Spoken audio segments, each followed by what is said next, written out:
Well, we've got another Outstanding Shift podcast lined up for you with your host, Andrew Evans from Rossby Financial. I'm your producer, RJ Malik. Andrew, how are you doing? Wonderful, RJ. How are you? I'm doing well. Are you keeping warm? I know you're facing some unusual weather because I've got relatives, I've got family down in Florida, and they are not happy at all. No, it was down into the low 20s during the night here in Central Florida, which is no good. We had to do a throwback to what we would do from time to time up north, where we have to let a little bit of water run at night. Sure. Don't want those pipes freezing up. No, you don't want that. That just creates a mess. All right, let's jump into your podcast, which you got lined up, and tell us who your guest is and what you'll be talking about on this edition. Absolutely. Always a pleasure to say hey, RJ, and you stay warm up there in the frigid north. Thank you. So on today's episode of the Outstanding Shift, we have Leslie Lipscomb from, she is the senior vice president at Financial Independence Group, or as we like to colloquially call it, FIG. That's your role. So on today, we're going to be talking about some of the fun things I think that advisors, let's say they miss, or things that they pass on because they don't know they're there. And Leslie, we're going to want to hear about your background a little bit, how you got there, which I think is a fun story. It's a short story, but it's a good story. Yeah. So let's talk Leslie Lipscomb. Hi, welcome. Well, thank you. Thank you for having me. It's great to be here, and always enjoy spending time with you. And thanks for inviting me on the show today. Greatly appreciate it. Pleasure's all mine. Yeah. No, my story is short. I mean, let's not downplay it. It's a good story, but it's short because I've been at FIG for so dang long. Let's just say that out loud. Yeah. 27. You came right out of college. 23. Yes. I was 23 when and I you're started. 27 now. I mean, that's a short story. Yes. No, absolutely. I think I'm actually going to be 29 and holding for the rest of my life. That's what my mom always said. So I'm going to follow that one. Sounds good. So I graduated from a small liberal arts college in the eastern part of North Carolina called Methodist University in 2005. And had a father that was very well integrated in the Charlotte community in the world of business. And he connected me with one of his very big wig at the time, big box insurance company. I won't say their name out loud, agent. And, he was working with famous people, like going to concerts and doing all these really cool things that when you're, 22, 23, how can I be a part of it? So anyway, graduated from college and started my job as a $30,000 millionaire, working for That's great. an insurance company, and hated it. I hated it. I didn't like anything about it. And that H word is a strong word, so I don't use that lightly. But did not enjoy my first job out of college, so much so that I was really ready to do things that I never thought I wanted to do to make money, and decided it was time to put my resume out on what then was monster.com and start the hunt for a new role. Fast forward to so it was 2006, October 2006. And about a year and a half after being at that insurance company, and I found Financial Independence Group. So, well, I think the phrase is they found you. They found me. Yes. I knew you were going to say that. Yes, yeah. Bless you. Thank you for that. I really appreciate it. But I started my role as kind of a hybrid, sales and marketing, also admin, very heavy on the admin side. And that lasted for about 4 years until I thought I was going to need to be on blood pressure medication. And I said, hey, guys, I think I need some help. And so I moved into a VP role in 2010. And then in 2017, the same year that I had my handsome little hunk of a little boy, I moved into the senior vice president role. And proud to say I love my job after almost 20 years. I love my clients. I adore the industry that we're in today for so many incredible reasons. Getting to serve families and advocate for them to build a sound retirement is something that really inspires me each and every day. And I love my coworkers. So it's just this beautiful synergy of wonderful company, wonderful people, wonderful mission. And I'm very thankful to be a part of it. Wonderful. That's a great story. It's a great story. It's true. I was going to say, from where you started and now you're running the company, right? I mean, you're the longest tenured person there. You've probably worked more than everybody else there at this point. So, no, well, I might have worked longer than them, but I haven't been there as long as them. Let's put it that way. So I gotcha. That's fair. From you telling that story and over that time period, these tender 21 years, right? Yeah. 20. Yep. 20. Round up. You said 2005. Well, yes. Oh, yeah. no. That's when you I'm sorry. That's when you Graduated. Yeah. Yep. Yep. Okay, good. Keep my math. We're in got finance. you. I'm not good at math. I'm in finance. One of my old bosses used to say, which is hilarious. So I have another question popped up in my head as you're talking about that, but I still want to ask my regular outstanding shift question. As you know, we're trying to drill down and find interesting things as to why or how somebody can get even better at something, or if they're doing well, or if they're trying to get going. How do they get to outstanding? And so this is more the corporate question first, and then we'll come back and ask you something a lot more in depth. So, what in your tenure there, working at FIG, which is a FMO, IMO, FMO. All of those are correct. Okay, great. What is it that the advisors that are not working with you or are only working with you to a point, what are they getting wrong about the relationship? What do they get wrong about it? So, and let me just start with, we try not to get it wrong because we try to communicate. I'm not saying you, Yes. but like the people who don't engage with an organization such as yours, what are they getting wrong about that? Yeah. Advisors that aren't engaging, they are especially missing the boat on simplifying their life when it comes to their existing book of business. So for me, it's not all about the new business that we're going to put on the books together. Whenever an advisor and I start to work together, I want to talk about their legacy business. So an advisor that's not engaging with me may not be able to basically tap into their legacy book of business. And what do I mean? So at FIG, we have a technology platform we call Lifecycle. It allows advisors to connect their in-force business, annuities, and life insurance to our technology, regardless of the business flowing through us or being written under us as their IMO. So if we're not having the conversation to understand how do we make that connection, I can't help people understand why it's so important.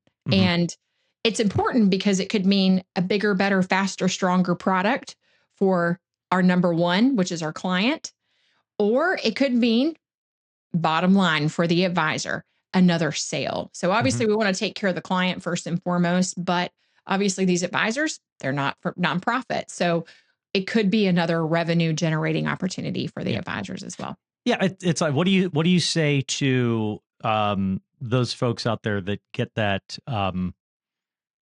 I guess what's the best way to say it is that they say, well, I could just do it. I can just do it. I'm not going to give up 10 points, 20 points, 30 points, whatever it is. I'm not giving that up because I can fill out a piece of paper. So that's always hard for me to comprehend, but I would think that tends to be probably one of the biggest hurdles for I guess putting what is it, penny wise, pound stupid. I know exactly stupid. where you're headed. Yeah. The reality from our perspective, it's not going to cost the advisor anything but their time. So we have to do the work in order to make the connections from a technology standpoint. But the reality is what the advisor gets from the insurance company is theirs. I don't want any of their revenue that they're entitled to when it comes to what the spreads are basically between us as an organization and the advisor. So they should get what they earn because they work hard. So who are some of what's one of like the best profiles of an advisor that you work, like what's a really good profile of them? And mind you, we're looking at this through how does an advisor intelligently outsource so that they could be spending more time on their clients items, and really work towards, a fiduciary duty. So what's a wonderful profile look like for an advisor or for a client, just to be clear? No, for a client that you're working with, like they're engaged, they're doing it, they're making it happen. Yeah. So again, for my client, the advisor, or for the advisor's client, the end user. Your client, who my would be client, the advisor. Okay, perfect. We're just making sure we're on the same page, because we're talking to advisors here. We're talking to advisors here. There's a lot of clients in this equation. Yeah. Sorry, so advisors. For me, it's someone that is engaged and is truly product agnostic. So my world that I live in, I want to be product agnostic. So in other words, what does that mean? The advisor has a right tool, right client, right mindset. I'm going to find the right tool for the right client. A lot of times we don't want people that are just basically in that repetition motion, that are saying, okay, I've got this person, I'm going to put them in XYZ model, and they're just doing that with every person. We want people, we want advisors that are true planners. So for me, I want an advisor that's got experience. That means at least 5 years of industry experience in financial services. Do we want rookies? Not necessarily. Can we help with rookies? Absolutely. But we want advisors that are also out looking for new blood for their firms. In other words, they're doing things to prospect. They're actively working their existing client base to generate referrals, and they want to make refinements to their prospecting and referral strategy. Because a lot of what we'll do at FIG is help advisors with marketing and also formalizing referral programs. So we want to make sure that we have advisors that are willing to invest in their business, to go out and maybe teach a class, or again, host a referral event, or do a seminar, or do a webinar, because we want to be in lockstep with them when it comes to those efforts. So I'd say minimum 5 years experience, advisors that want to actively market and are on the hunt for growing their firms. And then most importantly, and this comes back to our culture, I want advisors that are willing to collaborate. So in other words, we host a lot of idea sharing events, just like I know you do with Rossby, over the course of the year. And so we want the right people to come to those events and be willing to have open conversations with other advisors, and really create that environment of iron sharpening iron, because I truly believe we're all better in this industry when we can work together in a cohesive manner and not try to be, close vest with our secrets that we have, right? Yeah, or strategies that we have. And it's and you have how many? 1,000 people on your team. You have 10 people on your team. What does your team consist of? So our team consists of VPs. Those are industry experts for various lines of business, specifically annuities, life insurance, asset-based long-term care, which is such a hot topic right now. We also have advanced planning individuals on our team. They have lots of initials after their names. You know those people. Oh, yeah. Oh, yeah. We know We those. have a national Social Security advisor on our team. Oh, wow. We have a contracting specialist that handles all of the back office for our advisors whenever they're onboarding with us. And then we have our operations team that handles all the new business. They do all of the follow-up, everything to make sure that business, when it comes in the door, in other words, those applications for life insurance or annuities or long-term care, they get reviewed and they get submitted to the insurance company, they get funded, and the individuals get their policies. So I think we're up to about 15 people on our team right now. I didn't mention our recruiter. We do have a recruiter on our team because, like we recommend to our clients that they go out and find new blood, we're doing the same on our team, going out and finding new advisors that are ideal for us to serve here at Financial Independence Group. Would would you say, you don't have to, or recategorize it, that you are kind of like a penultimate wholesaler for Fig? That's what you do? You'd say no, but you can consider yourself a wholesaler? As we deem in the industry, the wholesalers. I get very frustrated by wholesalers. I'm just going to say that out really loud. Why? Because oftentimes they have to know what, Andrew? One line of products, right? Shout out to all my wholesalers. I love y'all. You know, my mom's a wholesaler. Is she? No. She's but they have to know one line of products. And then here we are at FIG. We have 70 different insurance companies, and we know all the nuances of the products amongst these insurance companies. So I would call myself a industry tactician is what I would say. And I think better. Wholesaler is kind of plain. I would say I'm a tactician of insurance products, and I like that better. Yeah. Well, but I think that's actually really important because, so we'd been talking, about more like the details of, the more fun details we'll say about like you do the corporate pay the bills things, but like that's really important as to how you really want to be viewed and what you're doing. I think the industry at large tends to group the IMOs into, and I'm driving something here, into, okay, well, they just want me to write FIAs and I just to get to do, and then they're going to pay for my mailings. And really they just need me to buy stuff and that's it. But working with you, that tactician viewpoint, I think, is exactly what it is. It's very, very different. And you specifically come at this differently than others that I have worked with. And, we won't name the names, but everybody knows the names. All of those still do seem to be fairly transactional. You have a much more consultative approach. So but why, you don't need to talk about product, but like, where did that come from? Like, why did you start doing it? Because others with a similar tenure, they give two shits about that. They're just out for, see, I told you, you're allowed to swear on the outstanding shift. It's okay. And sometimes you say that I started it. This time I started it. It's okay. But they don't care. They don't care. But yeah. Why do you care?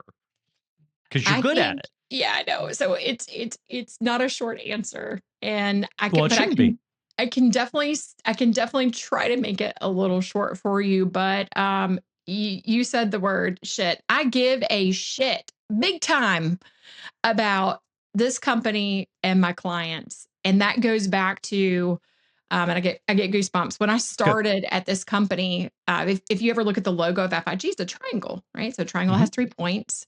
And that triangle was a representation of our 3 founders, Erica Kane, her husband, Dr. William H. Kane, we call him Bill affectionately at FIG, and their son, Bo. They founded FIG.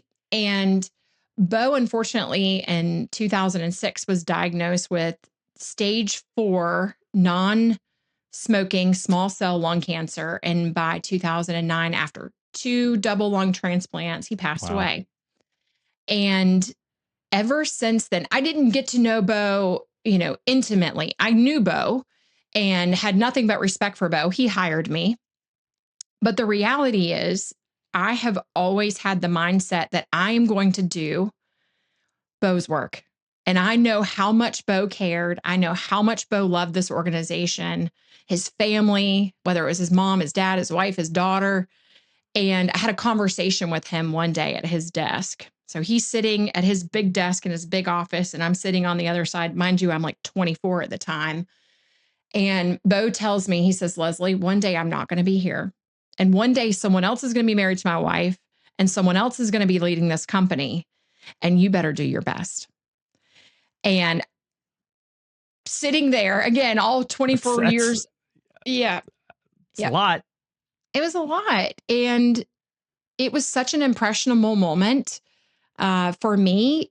And to realize that I was a part of something that was so meaningful, that someone worked so hard to achieve and didn't get to see the beauty of it through. So I go back to the core of FIG. That leadership has not changed. That leadership has not wavered. And it continues to this day for all of us to work together very closely and carry on that legacy. So, well, Leslie, that's a hell of a why behind the why. I mean, you could say why because I care about, the advisors that I work with, and I care about the team that works around me. But that's a deeper why. I mean, that's amazing.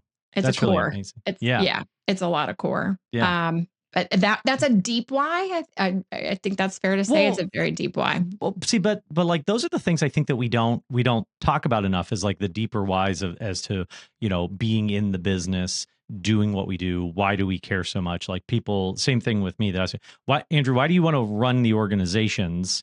Why don't you just go be a producer? And I say, well, it's because I have brain damage. No, frontal lobe. No, exactly. They just, me and Phineas Gage, it just got trimmed off, and that's what it is. No, but like, but I think the more that people know about any of us as to the why behind the why, it tends to get lost in the general financial transaction conversation of I've got a thing, buy the thing, but it's not just about buying the thing. That's right. Right. And what, just, it's like, my bubby said to me years ago, just be good. That's what you have. Just be good. So whatever it is, hey, just be good. Amen. Absolutely. So that's great. But now there's something else here that I think we could spend a little bit of time on, Leslie. And this is what all the listeners like to know. See, this is why it's outstanding, because people don't know. All right, so you're in this industry since 2005, and you've built and grown. Now you run, so you're doing your events and things like that. But over that time period, how have you observed the direct, we'll call it the growth of women-led teams, women advisors, and how they are treated? I think you're well suited to directly speak on this. I think we still can do significantly better, but I think we want to hear what you have to say. Yeah, absolutely. So it's interesting, again, hit and rewind and looking at the female population in this industry between really 2006 and 2010, or maybe even 2012. And then from that time, 2012 to today, I feel like it's really accelerated, that being we have more women in this industry. And I can tell you from an FIG standpoint, we are very aware of the fact that women and men, don't get me wrong, they all have their own superpowers, but the women in this industry, it has been our observation, have been able to really be incredibly successful. And I say that because a lot of women that have come to work with us at FIG, they've come from captive agencies. I'm not going to name any of them, but they're multi-level marketing agencies, or they're private equity owned agencies, but they're quasi-captive. Most of the women that have come to me, my conversation has typically been the same with each one of them. And it's, you're making someone else rich. You're making someone else rich. They're making about 30%. And that's a pay that also the men are getting as well too. The men and women of these organizations are earning 30% of what they could be earning 100% of here at Financial Independence Group. So to answer your question, there are way more female financial advisors. That population is definitely growing. I do think that imposter syndrome, which I don't love that term. I feel like it's a little bit played out. Yeah, we need to figure something a new better. One. We need a new one. We need a new one. It's a lack of, let's just nip that context in the bud, but it's just a lack of confidence. They lack confidence. And maybe that's even more simplistic than the imposter syndrome. But a lot of women, and oftentimes it's because they're in rooms that are different, right? everybody in the room looks different, whether it's my female Black advisors or my Caucasian female advisors. They all feel the difference. But is it getting better? Yes. Are we revving our engine at FIG to make sure that they feel that inclusion?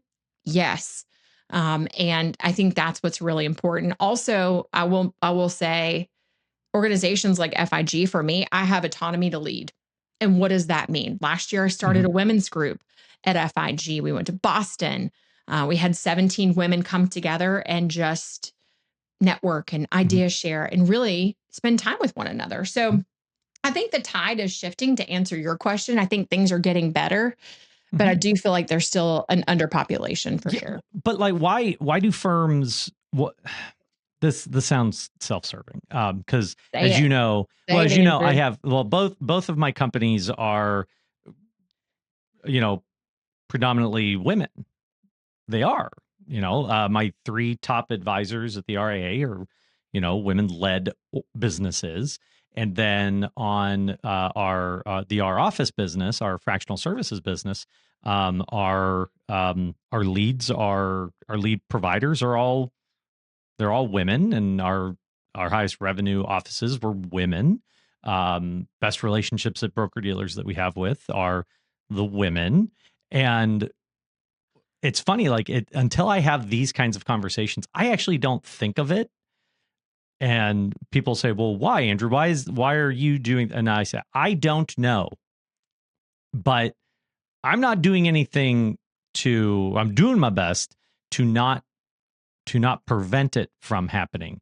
And and maybe the viewpoint is, as I'll ask you, is what you see is like, maybe the problem is that these firms say they want to do these things, but then they don't. They undermine themselves. Like, we're going to do this initiative for women advisors, developing, bringing them in, and we're going to do it at Pinehurst, and everybody's going golfing.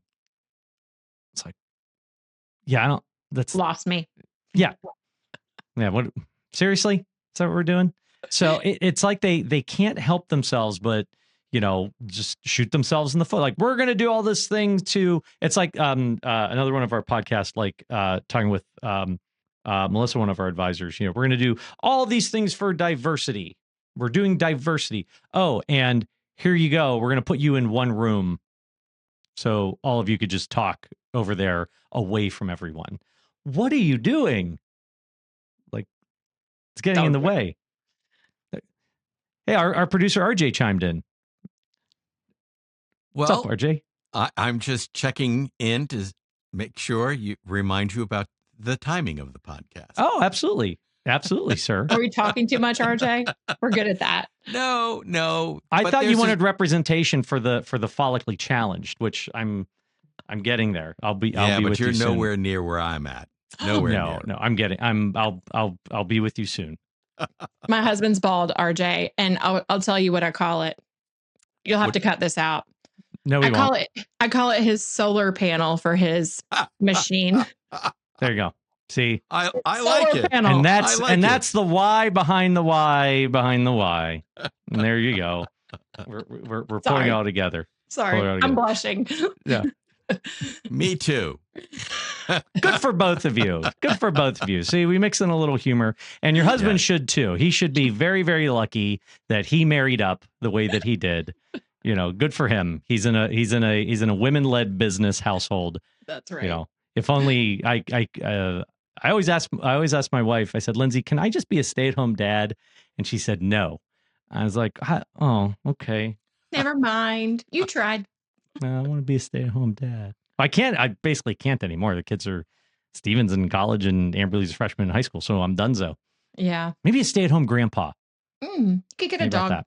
Yeah. Get a dog. But RJ's right. We do have to get to a point of wrap up here. Okay. So, RJ, give us like 3 minutes and we'll shut her down. Okay. You good with that? Do you mind if I hang out while you? No, we love it. RJ, you're great. You know how much you've learned in the past time we've been lurking together. Yes, you love it. Okay, so the women advisors I think are fantastic. I think they're great. They're way more conscientious. They do take a better viewpoint of their business at large. But also, what I think is great is that they don't have this level of ego when it comes to the valuation and what they're going to do next. Very few women advisors that I know are so staunch to say, I'm going to die in this chair. A lot of them take a lot of great steps to figure out how to copy themselves, train a team, and then figure out how to get out at what's best for them, not to a lot of guys have done is that they want this, they've overvalued so high, and then they're so against selling it for anything less than that, they end up eroding the entire business. And then they pass away, and there's very little left. So I'll let you have the last word on. Talk to us about the women-led businesses that you own, and more talk about Leslie, and then RJ is going to play us out. Yeah, no, I'd say you're right as far as the inching away from the firm, and again, not letting the flame kind of extinguish while they're there. Who can I put in the right seat to be the driver instead of it constantly being me until my flame is no longer burning?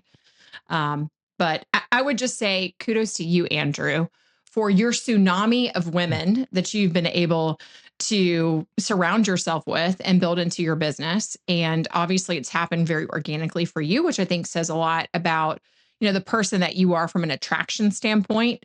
Because a lot of women will tell you, a lot of men in this industry, we meet and we're like, nice to meet you. Yes. Right? Nice. But you are like, Andrew. It's Andrew Evans. So please. This is your show. Thank you for being an ally and an attractor through your RIA, through your conversations, through your network for the women in this industry to feel welcome and nurtured. So I appreciate that. It's amazing what you could do by being as full and fairly disclosed as possible. It's crazy, to be honest. How about that, everybody out there? That's amazing. Imagine that. Silly. So, Leslie, what do we need to know? And then we'll wrap it up. What's coming up, and when are we seeing you again? Where do you want everybody to go? Yes. So engagement. You can check me out on the FIG website. So I won't give you that. It's kind of long. Actually, I will. It's figmarketing.com. You can go out there and you can find all of our private client groups, and including a picture of yours truly if you want to track me down. Also, you can find me on LinkedIn or call me. I'll give you my direct number. How about that? If you want to chat. So my direct number is 704-971-7760. I actually do answer my phone. So if you want to chat about your business, you want to chat about this industry, I'd say that's the place to go. Give me a call. Wonderful. Andrew, your contact info? My contact info. We're gonna shift it here on the next couple episodes. I'm gonna try to drive more people to help them out on the fractional business. So call me. You could call me at 412-977-4545 and check us out over on ouroffice.team. There has been a lot of focus on our fractional services offering, especially in what we're doing to help run transitions. Come talk to us. You're already listening to the show. You've subscribed and everything. You know how to get me anyway. But hey, this is getting a lot bigger and a lot better. So we want to talk about how we can help your business really rock and roll for myself and for Leslie. Excellent. Leslie and Andrew was fascinated. I was fascinated listening to both of you talk. It was very interesting. And most importantly, thank you for listening to the Outstanding Shift podcast. If you have not subscribed to the podcast, please click the subscribe button below. This way, when Andrew and his team comes out with a new podcast, it will show up directly on your listening device. And we humbly ask you to share this podcast, rate it, and leave a review, because this actually helps others find it. Again, thank you for listening. And for Andrew, I'm RJ Malik, and we look forward to you joining us for the next Outstanding Shift podcast. Thank you for listening to the Outstanding Shift. Don't forget to hit the follow button to be notified when new episodes become available. Visit our websites at www.ouroffice.team, www.rossbyfinancial.com, or give us a call at 321-209-0111. The information provided in this video is for informational purposes only and does not constitute investment advice or a recommendation to buy or sell any security. Investing involves risk, including the potential loss of principal. Past performance is not indicative of future results. You should consult a qualified financial professional before making any investment decisions.